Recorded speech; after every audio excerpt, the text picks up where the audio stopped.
সালামু আলাইকুম বন্ধুরা, আমি হোসনারা বিউটি। কেমন আছেন সবাই? আমি আলহামদুলিল্লাহ অনেক ভালো আছি। আমি আজকে আপনাদের সামনে একটা ভিডিও নিয়ে আসলাম ডেজার্টের। আমি আজকে বানাবো কাঁঠালের বিচির হালুয়া। এই ক্ষেত্রে আমি কাঁঠালের বিচিগুলি হালকা কুসুম গরম পানিতে ভিজিয়ে নিয়েছি। বানানোর সময় আসছি আপনাদের কাছে নিয়ে। বন্ধুরা দেখো, এরকম করে পরিষ্কার করে নিয়েছি শিলপাটাতে ঘষে ঘষে। এখন বাকি যে হালকা হালকা আছে এগুলো পরিষ্কার করে লবণ আর পানি দিয়ে সিদ্ধ করে নিব। এইভাবে কাঁঠালের বিচিগুলি পরে আবার দুধ দিয়েছিলাম, দুধ দিয়ে ভালো করে জাল করে নিয়েছি। ঘি দেওয়া হয়ে গেছে। আমি এখানে আরেকটু ঘি অ্যাড করব, যেহেতু মনে হচ্ছে যে একটু কম হয়ে যাবে, আরেকটু দিয়ে দিচ্ছি।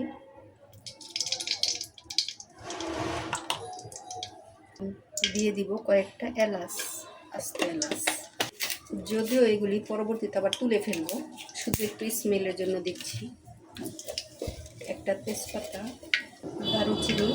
শিলপাটাতে বাটি নাই, আমি ব্লেন্ড করে নিয়েছি। এখন দিয়ে দিব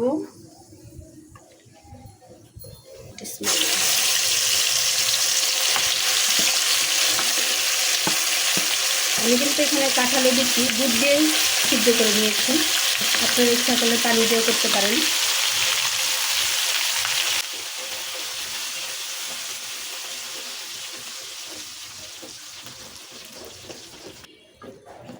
আমি এভাবে আরও কিছুক্ষণ ভেজে নিব, যেহেতু লিকুইড দুধ দেওয়া আছে, একটু শুকনো শুকনো হবে। তারপরে অ্যাড করব চিনি আর লবণ। আর আপনারা ইচ্ছা করলে এখানে ফুড কালার অ্যাড করতে পারেন। অবশ্য ভাজতে ভাজতে এমনি আর একটু লাল লাল হবে, তারপর ফুড কালারটা দিলে একটু ভালো হবে, দেখতে সুন্দর লাগে। দিচ্ছি লবণ।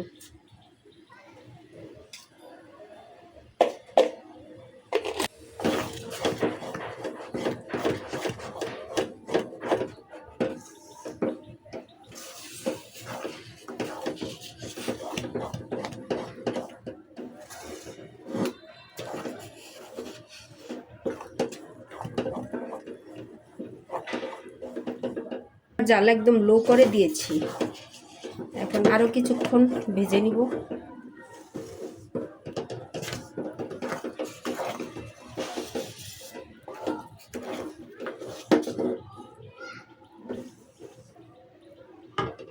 চিনি, চোখের আন্দাজে 2 কাপের মতো চিনি দিয়েছি।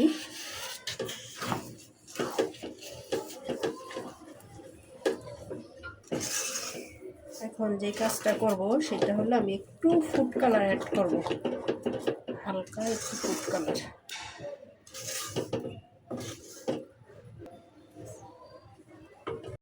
আমি এখানে অল্প একটু ফুড কালার অ্যাড করেছি দেখার সৌন্দর্যের জন্য।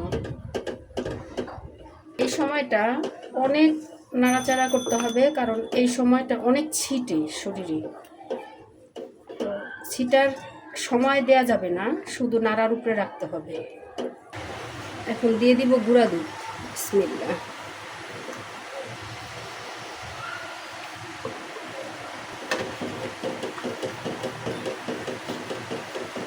মাঝখান থেকে আস্তে আস্তে নেড়ে নেড়ে কর্নারে গেলে গুঁড়া দুধটা জমাট বাঁধবে না। আর ফার্স্টে যদি আমি কর্নার থেকে নেড়ে দিতাম তাহলে গুঁড়া দুধটা জমাট বেঁধে যেত। এখনও পুড়ে যায়নি, একদম ভাজা ভাজা ভাজা ভাজা করব, লাল লাল করে নিব। আর আমি কিন্তু চুলার জালটা একদম কমিয়ে রেখেছি ভাজা হওয়া পর্যন্ত। এখন যেটুক ছিটবে ওইটুক আর গায়ে আসবে না। এতক্ষণ তো অনেক ছিটেছে, পানি ছিল, পানিগুলো এখন টেনে আসছে। ঘি দিয়ে দিব।